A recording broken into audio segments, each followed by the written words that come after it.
Breaking the Silence is a podcast that dives into the intricate and often challenging topics of grief and loss within relationships. Through insightful discussions, the podcast aims to explore how pain can be transformed into purpose, leading to healing and growth. By addressing themes such as inner child work and the journey towards feeling alive once more, this podcast offers a beacon of hope for those navigating difficult emotions. Ultimately, Breaking the Silence aims to guide listeners towards moving forward and embracing all the blessings that life has in store as they embark on a journey of self-discovery and spiritual fulfillment. I'm your guide through this journey, Renee Wallace, and I invite you to join me as we break the silence surrounding grief and loss, transforming pain into purpose and finding hope in the healing power of storytelling. Welcome to Breaking the Silence. I am so happy you are here with me today and super excited because on this episode, I have my beautiful friend, Dana Hildebrand, with us, and she is actually a licensed professional counselor and a 180 method transformational faith-based life coach. Dana's journey, honestly, is one of resilience and transformation. Having walked the path of healing from her own trauma and abuse, she now helps others to do the same. With a deep understanding of what it takes to break free from the past, she has guided hundreds of women toward freedom, fulfillment, and lasting success. Dana's unique approach blends faith, psychology, and transformational coaching, empowering women to step into the life that they were created for. If you have ever felt stuck or weighed down by past wounds, this conversation will inspire you to step into healing, wholeness, and the unstoppable life that you were meant to live. So let's jump into it. Welcome, everybody. I am so happy to have you here with me, and I have a beautiful friend here with me today. Her name is Dana, and I actually met her in California. I think that was last year that we met. Yes. Mm-hmm. And there was just this beautiful connection right from the start. We ended up in the same home. There was 4 women, and all of us just had this amazing connection.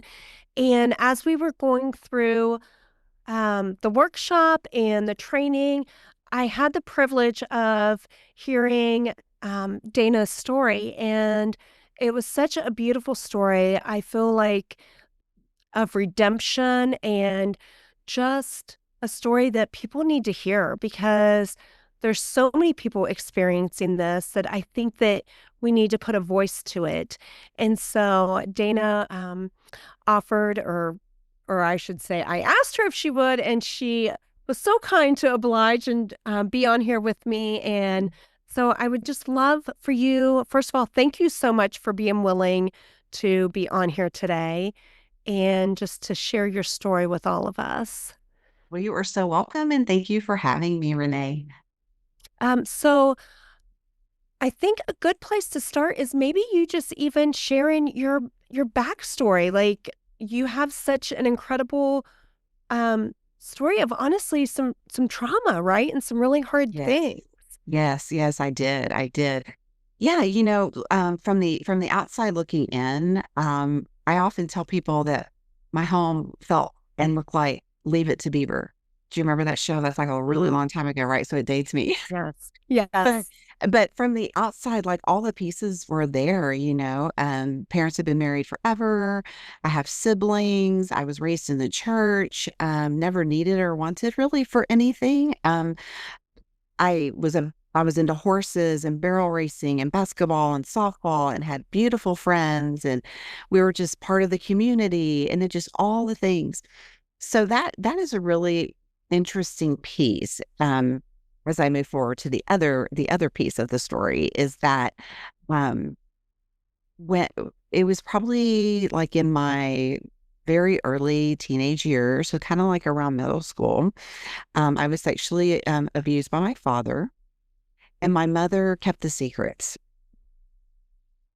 So not long after that, years passed and I ended up getting married and then divorced. It was a very abusive, emotionally and physically abusive marriage. And from that marriage, I ended up having to leave right after I'd had my newborn baby from that marriage.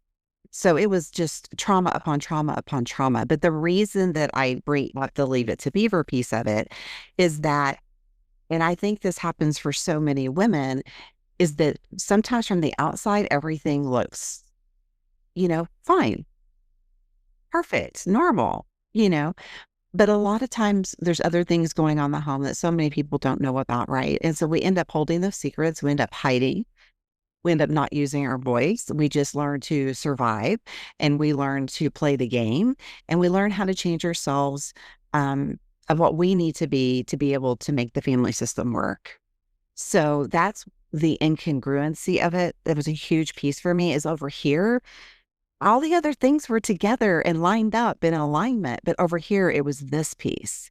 Mm. And for me, this piece, I was holding the secret and I didn't realize till much later in my like late 20s that I realized like, oh wow, so much of how I behaved, responded, showed up in life. Relationships that I had really stemmed from that piece, from the abuse. Right. Wow. And so, how did you,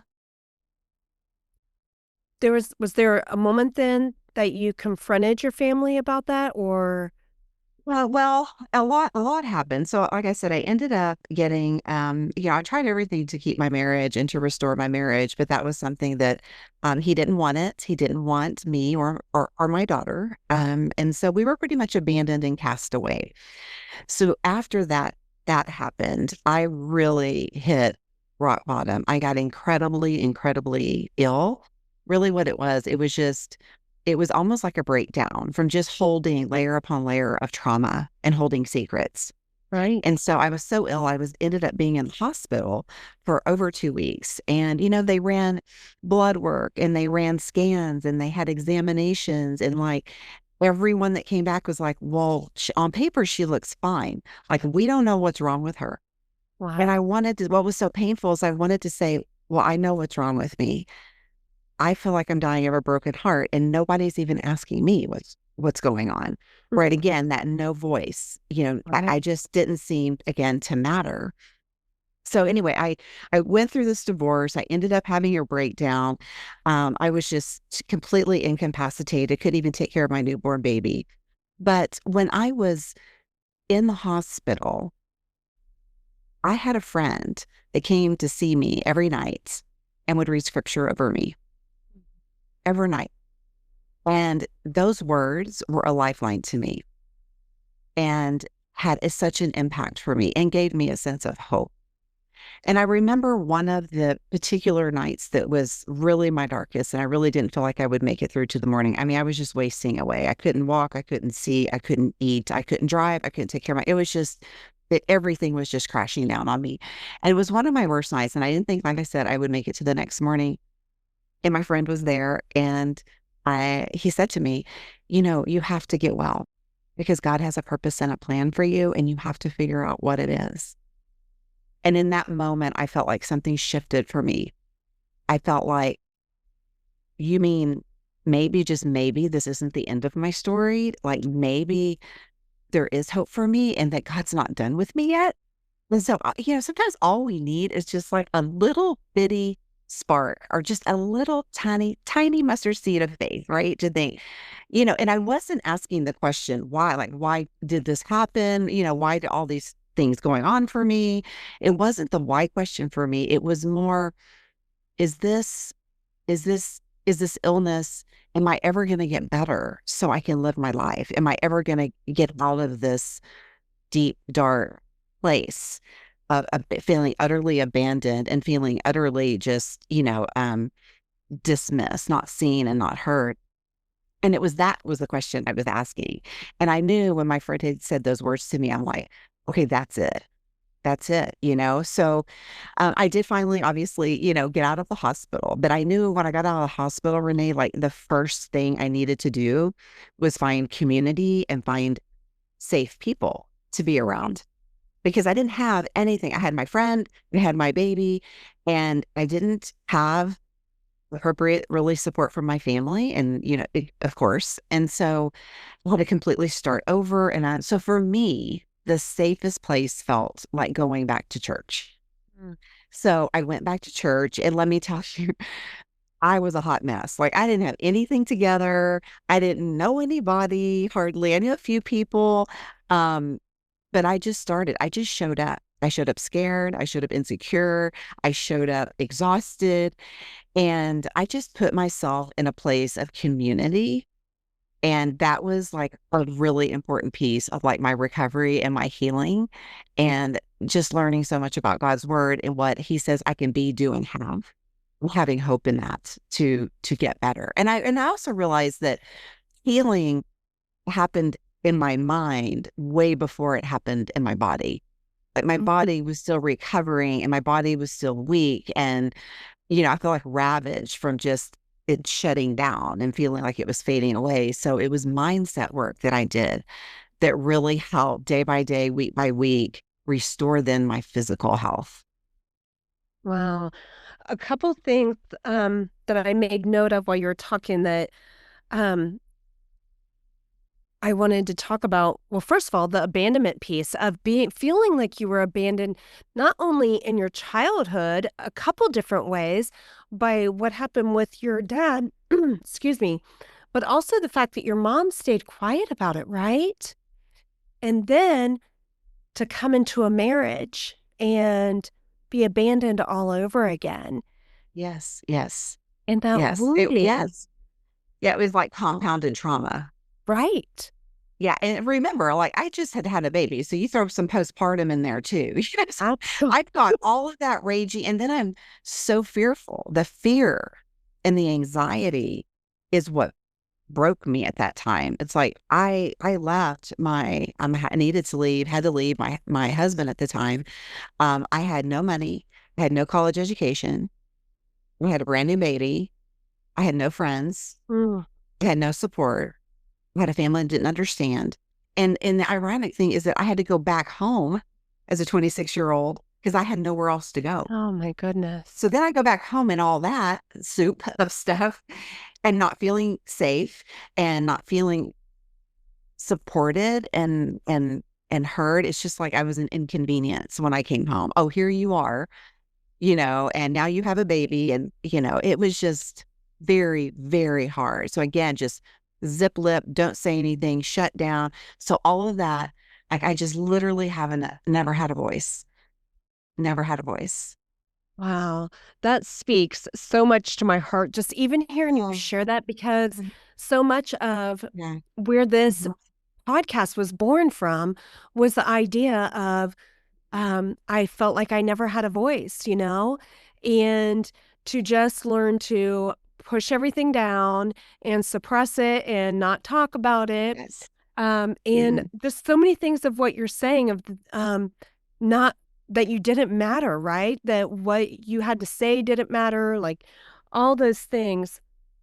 And I also love the part about your friend speaking life over you in the hospital, because I actually just did a podcast that aired last week, and I talk about that. Like, our words matter.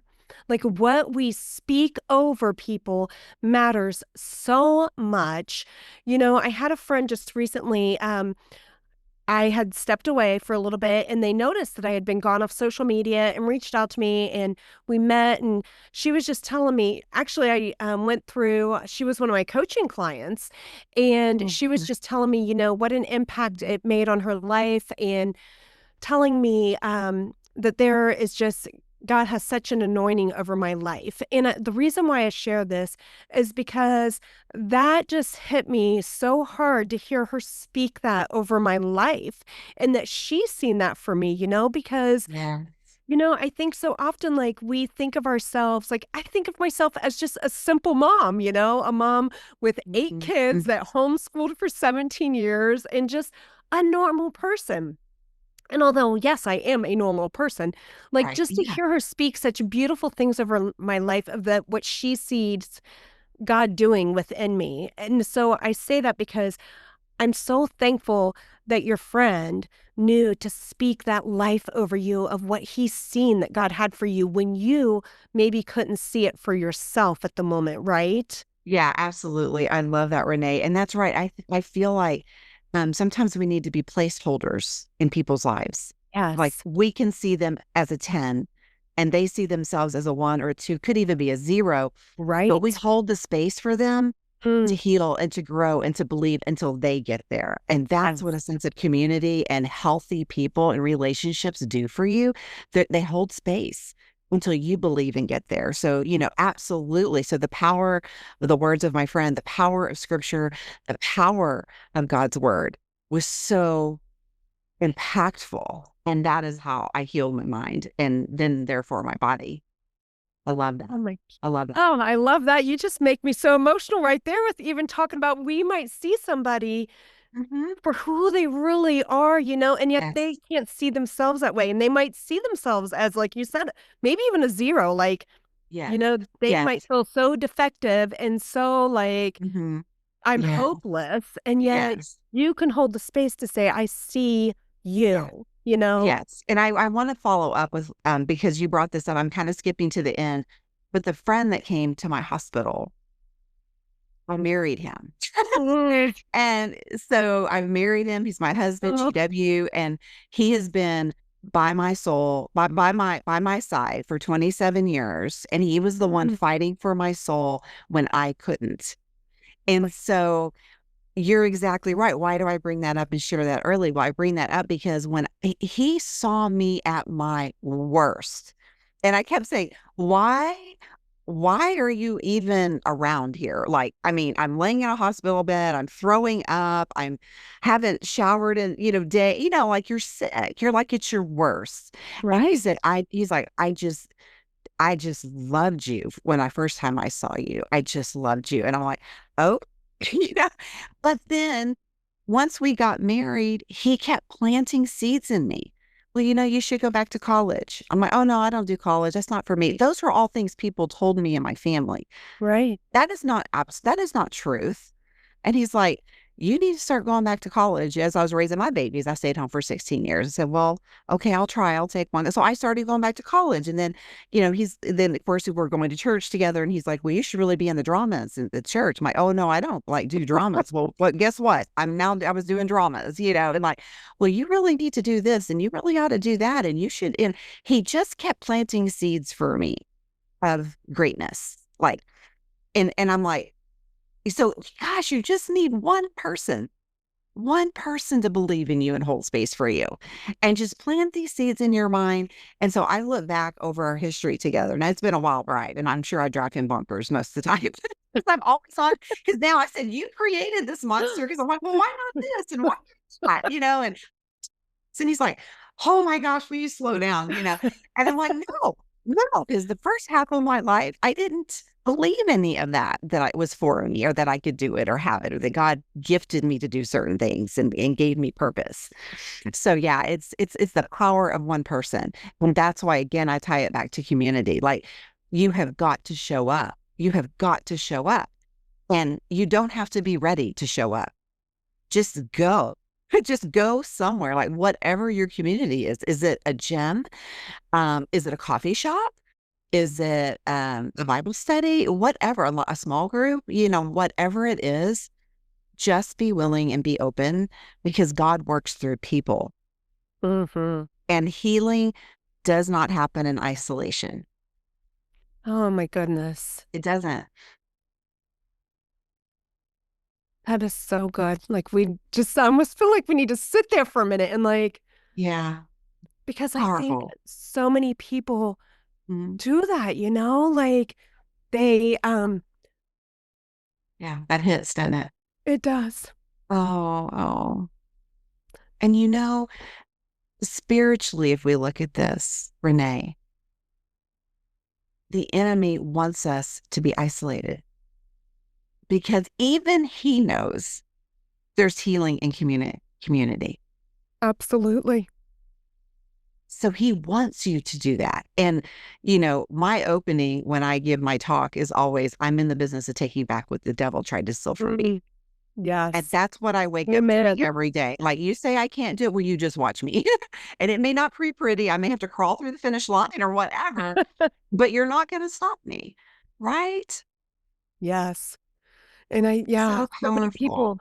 I think they get caught in that place of isolating and believing that it's so hopeless Mhm. and believing the lies of the enemy.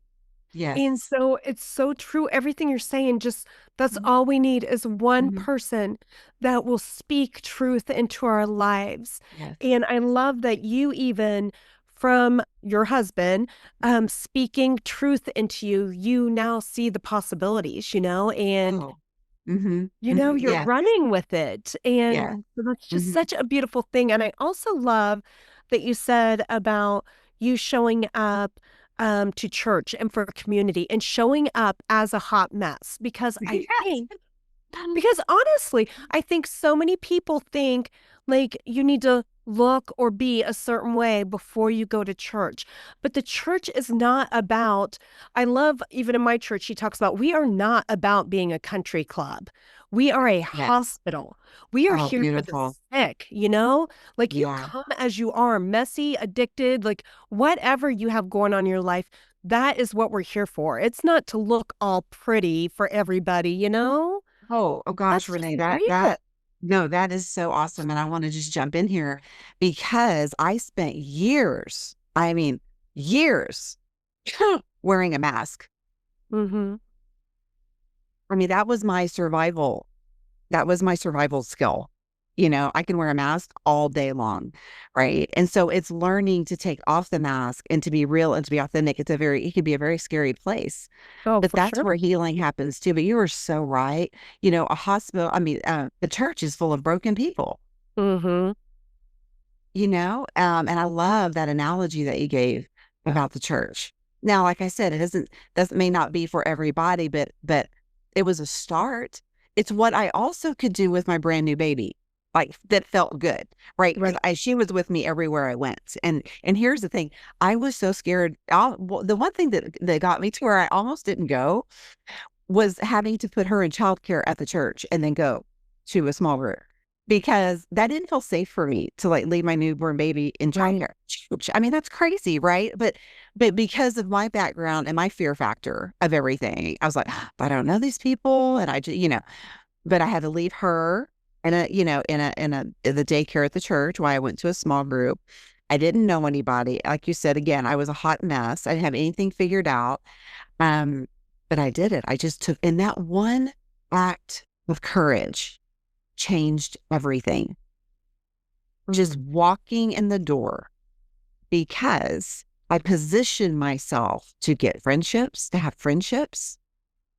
I started serving. So then I ended up meeting more people. And there is such healing in serving and volunteering, giving of yourself is just well it's so biblical, but there's so much to it. We can say, oh, I'm serving on this committee or I'm doing that, but they're really, when you were giving of your heart, even in your woundedness or your need to find healing, that in and of itself is healing, Right. serving and volunteering, because you're doing good to another human being, and that feels good. It's more blessed to give than to receive. It truly is.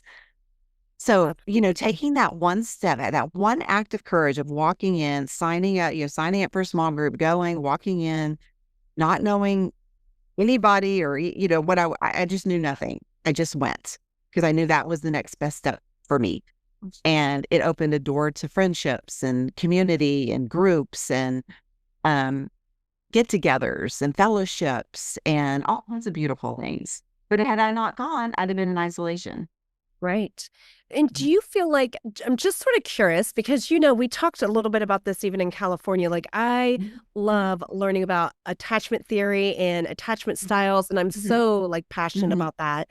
Um, I'm curious, like, would you consider that your wound was a betrayal wound? Do you feel like you would describe it more that way, or no, not necessarily? It's interesting.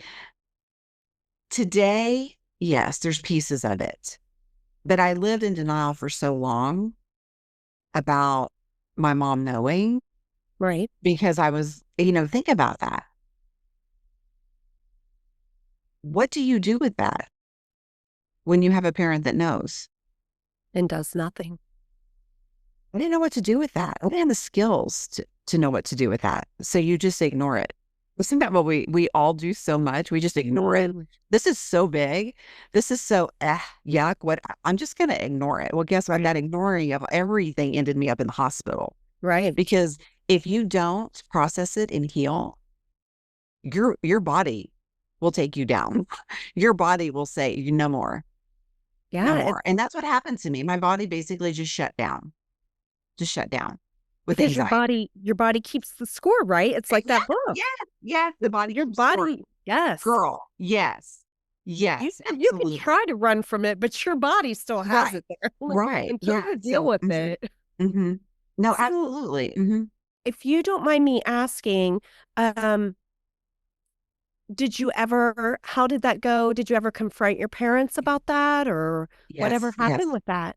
Yeah, I actually did. It was in my late 30s. And okay, when I ended up getting divorced, I was 26. And then in my late 30s, I'd really grown a lot spiritually and in my community and in the relationship with my new husband, and here's the thing.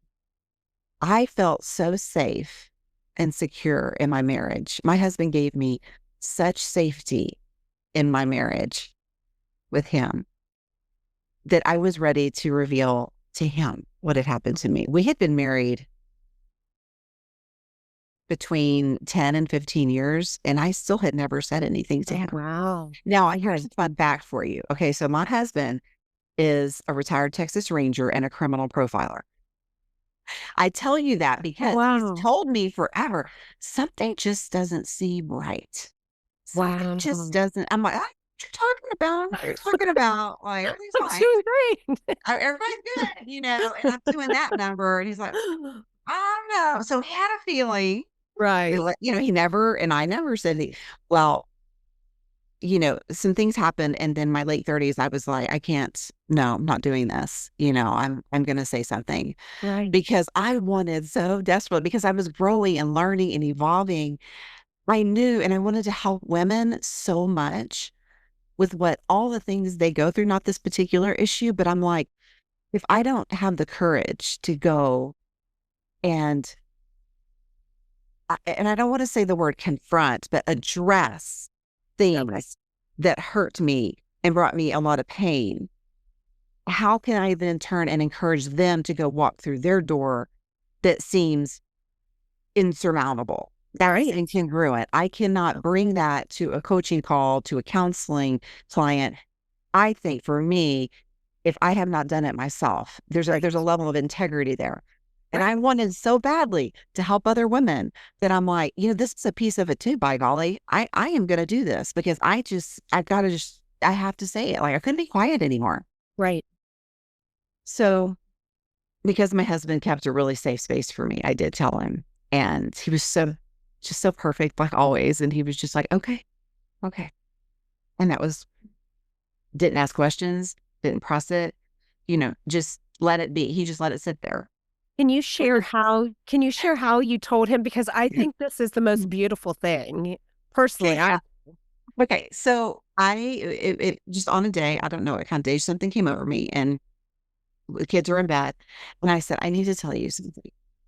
He said, okay. And I said, but before I tell you, we need to turn the lights out and we need to sit on the couch and I need you not to look at me.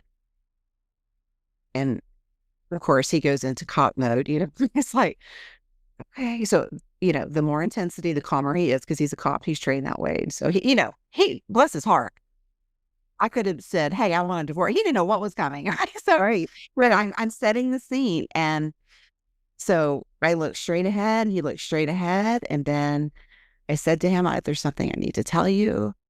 And I told him, that when I was growing up, that my dad sexually abused me, um, that my mom knew about it, and I didn't go into any details because that was so hard just to get that out.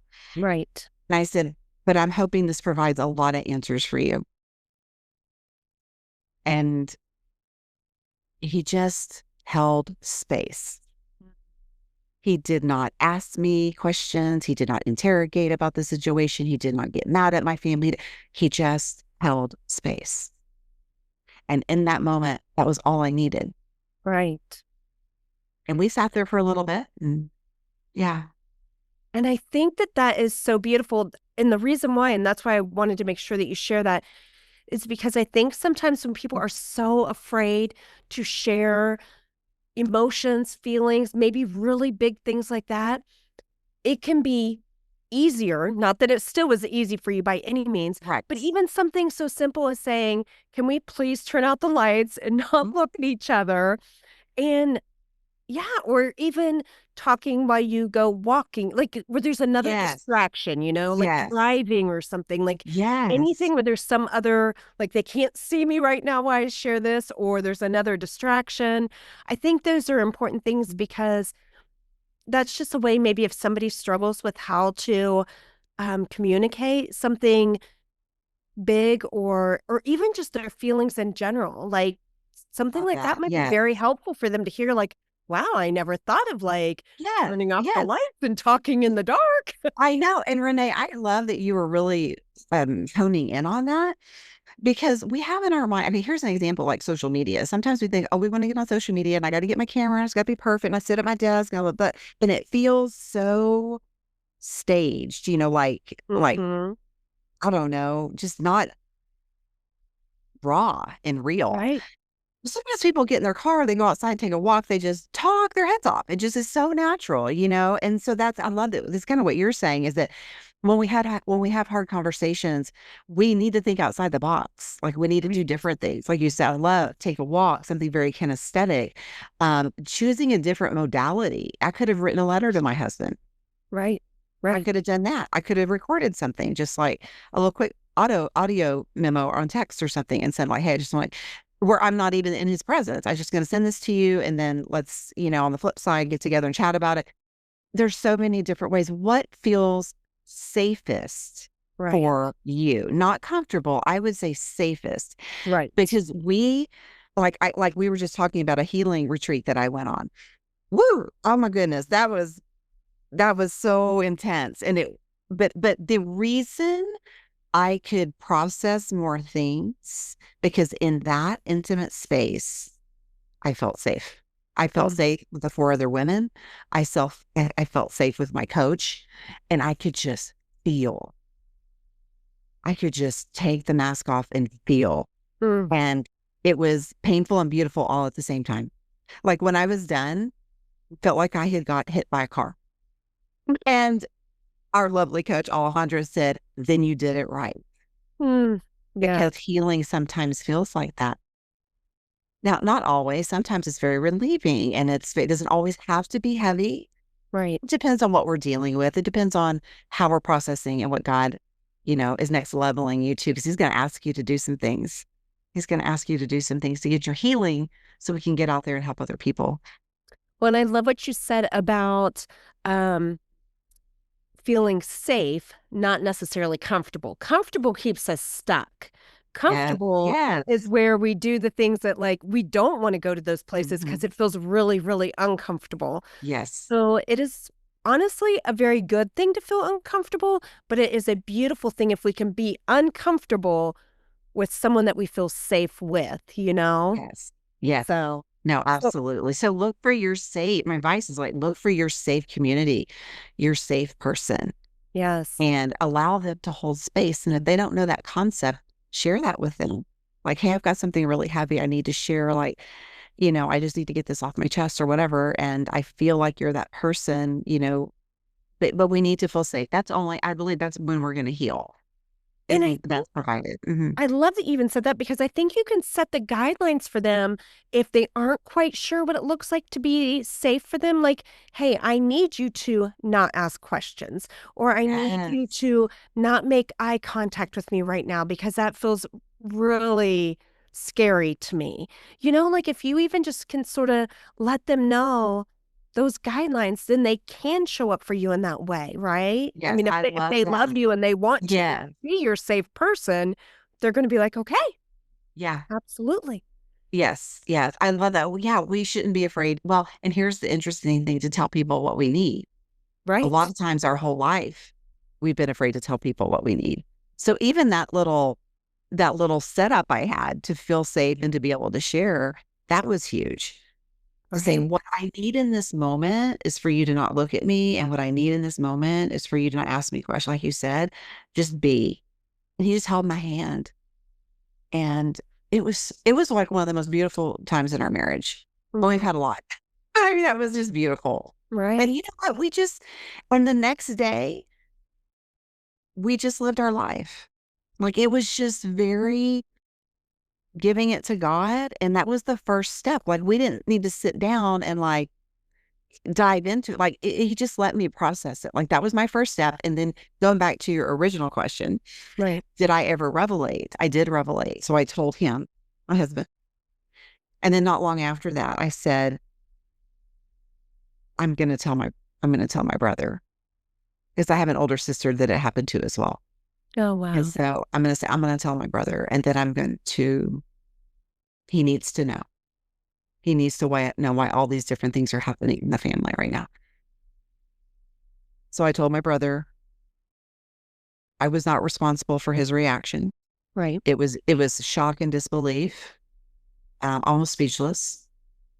Um, and then he left and went and confronted my dad.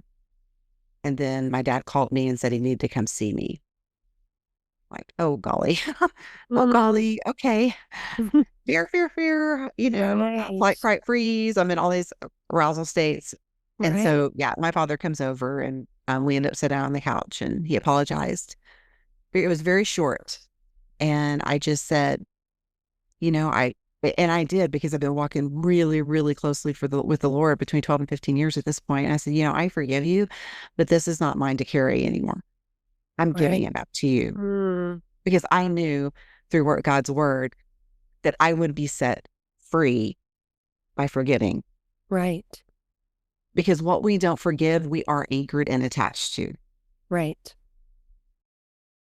And Mm. another fun fact, my husband, when I said, well, this is what I'm going to do. And he said, are you sure? I'm like, no, I have to do this. You have to do it. And I have no expectation. But for me, I have to say it. I have to do it. This family needs to know this is not okay.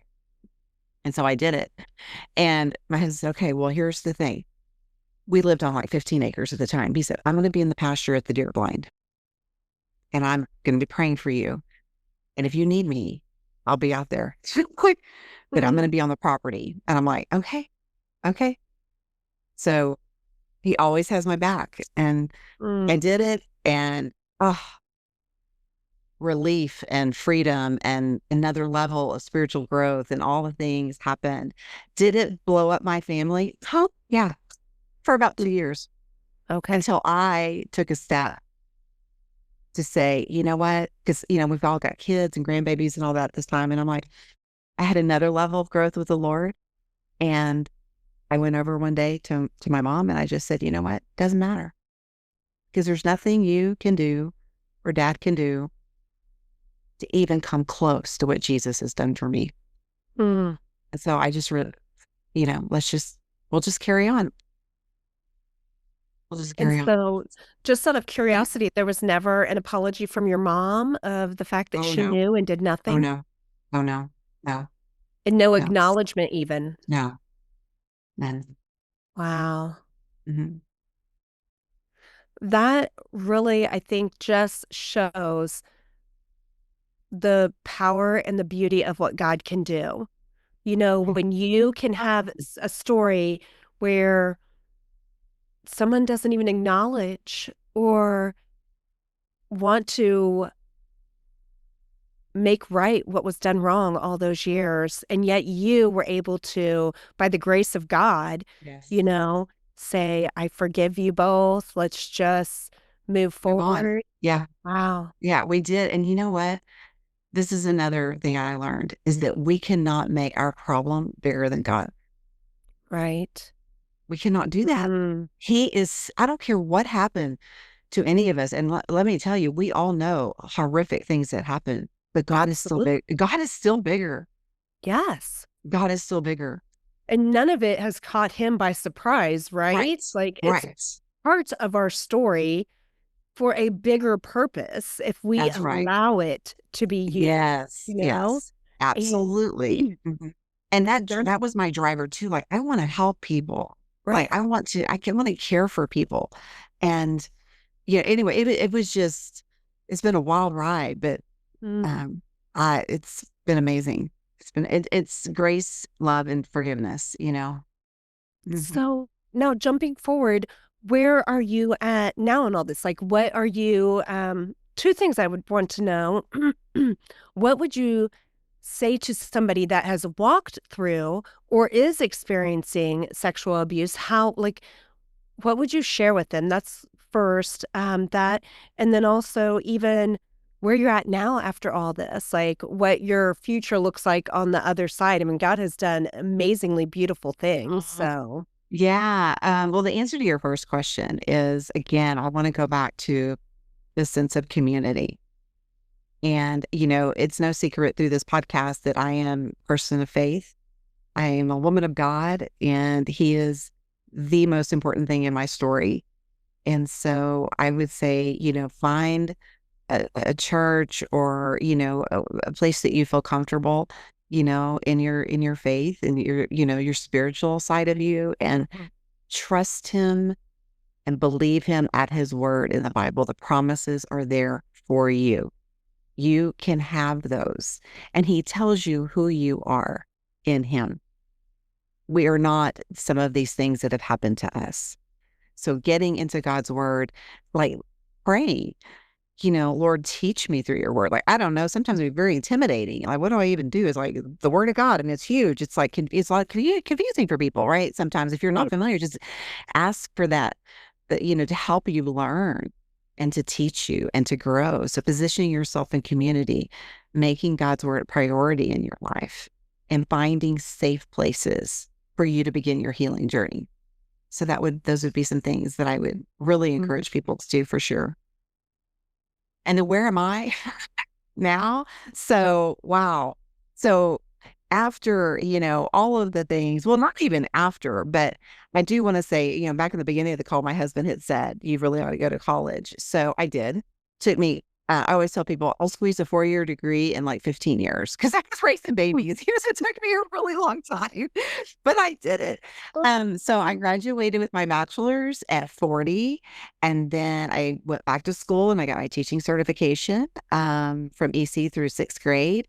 I decided, oh, well, maybe now I should do a bodybuilding competition. So at 49, I did a bodybuilding competition. wow. And then at 52, I decided, oh, I want to help people at even a deeper level. So I went to get my master's in clinical mental health counseling. And then upon graduation, I opened up my own personal counseling practice and my life coaching business. And I'm Mm, certainly not done yet. I'm on to more things now. I Right. So yeah. love it. So I always say that God redeems and restores with interest. With Absolutely. interest. If we, Absolutely. I mean, honestly, just giving your life to Him and just allowing Him to take your ashes and rebuild. We have to rise because God has a plan and a purpose for you. Mm. And he will. He'll redeem it tenfold, right? Oh, absolutely. And there's scriptures that substantiate that. Right. You know, He'll give you a double portion. He'll give you a double portion for your trouble. And it's all through the Bible. It's like, I want that. I want that. And that would be my prayer. Like, I want all of it and then more. You know, like, so again, Yeah. So the journey keeps going. Yes, I'm still driving my husband crazy. It's like now I have conversations like I need to talk to you because I'm getting ready to spend a lot of money on something else. Yeah, I'm getting ready to do something. And that's Jumping how into the next endeavor. yeah. And so that's kind of how our conversations. And he's like, honey, you're just like a racehorse, whatever. Like, just go for it. Oh, Okay, thank you. gosh, that is so beautiful when you think about like where you were and him holding the space and believing in you and where you are now. And it's just such a beautiful thing. And the power of God. I mean, God in the midst of it, Yeah. and God using your husband Mhm. and just all of it and Yes. redemption of the whole story. Yeah. I mean, really, from laying in a hospital bed, not knowing if I would make it to the next day, literally being depleted in every area of my life with no support, completely abandoned to where I am today. I mean, it's an absolute miracle. Thriving, And right? yes, and it's not just for me. My comeback is not just for me, it's for anybody. If Absolutely. we just have to show up. We just have to show up. No matter and don't even if you think, oh, this is such a tiny step. This is ridiculous. Like I'm going to Starbucks, like to meet a couple of girlfriends or something. Like, normally I would stay home and isolate, but I'm gonna go. Like that is huge. It's a win. I always tell clients, just a micro goal, tiny thing. That's a win, you know? So Oh my gosh, yes. I love that because it even makes me think, there was a time after, Dave passed that I know I was very much isolating, you know? yes.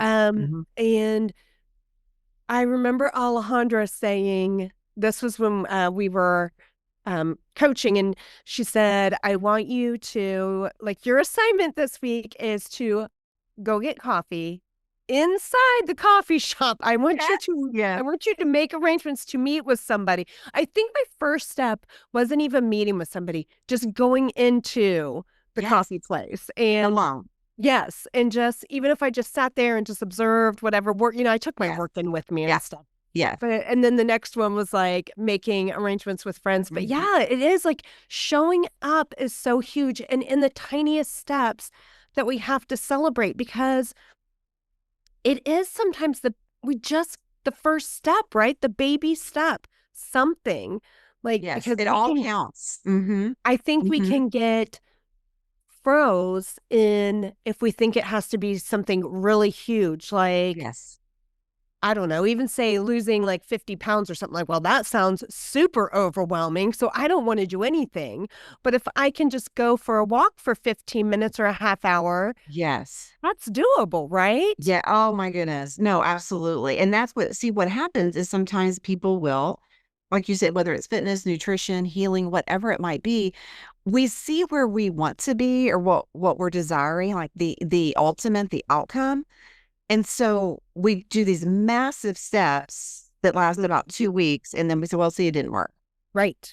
But it's like, no, it's micro goals, step upon step, precept upon precept is how we make change. So start with something small that you can get a win at. That's what I always tell people, my counseling practice, my coaching. Like if your next best step in the morning, if you want to start eating healthy, is not to eat a donut, and that's all you do that day, but then you eat junk the rest of the day. Okay, great, but you didn't eat the donut. Right. So that tells me that you're able to do that. So then if you're able to do that, you're probably able to do this. And so we have to build. And it's in that journey when we're building and we're having micro wins, that's where the change and transformation happens that builds your confidence and your self-esteem. You know what I mean? Like if we just go from A to Z, the whole story, your comeback is all in here, in the Right. middle. Right. We can't just speed through that. We have to take it in tiny little bites, right? Mhm. And so oftentimes I will tell clients, I will say, okay, so this week, what we've talked about, depending on what our topic was, what is one thing that you think you can do and get a win at? Well, I just want to be able to like get up at 5:30 and have my quiet time for like 15 minutes. Okay, great. That's, and it could be anything, right? Right. Um, that just came to my head. Okay, great. So we did that. Maybe the whole rest of the week, we didn't do some other things that we were hoping to do, maybe walk or, exercise, eat healthy, but I did my quiet time. Okay, that's a win. That's great. You should be really proud of yourself Right. for that, you know? So and I think that's celebrate really, that. really important. Yes. Yeah, I never want to set anyone up for failure. It's like changes take time. Mm-hmm. And so start with the small things. One step, one act of courage. Absolutely. And it's a journey, it's a process. Mhm. And I think it's important what you said about coming back to community. I Mhm. think so often we're pretty sure we're supposed to do it by ourselves, and we're not. God designed us to be in relationship and community and Mhm. letting somebody walk Mhm. that with us, Mhm. Like Mhm. Well, no, and you see mhm. it can be And you really see that daunting and hard to do it alone, versus right. having support. No, absolutely, and you see that all throughout the Bible. Moses didn't wanna go to confront Pharaoh, and I can't speak and all the things, he said, "I'll send Aaron with you." Right? And so you will see those partnerships, like, all through the Bible, Mhm. and so that's a picture for us that we're not supposed to do it alone. Right. He brings friends for us, he brings, community, and so um, we need to look at that and apply that to our life too. But yeah, and I think in our world today, because we're all about just hiding behind the screens and all the things that we can think that, oh, I just gotta do it alone and all the no, we don't have to do it alone. That's in the hide from the enemy, remember? We Right. talked about earlier Absolutely. to keep Yeah. you into isolation. Yes. Mhm, Yes. mhm.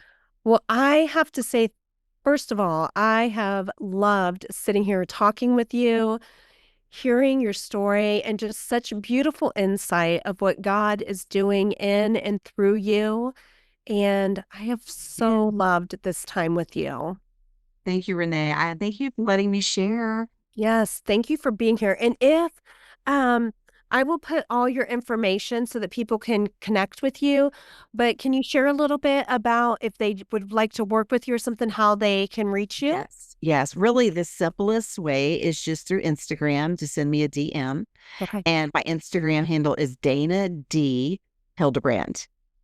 Okay. Perfect. Yeah. So I'd love And to I hear maybe from some folks in your audience. And yeah, but just send me a direct message. I'd love to communicate with you. Thank you for joining me on this episode of Breaking the Silence. As we conclude our time together, let us carry forward the stories we've heard, the emotions we've shared, and the connections we've forged. Remember, the journey through grief and loss is not one we walk alone.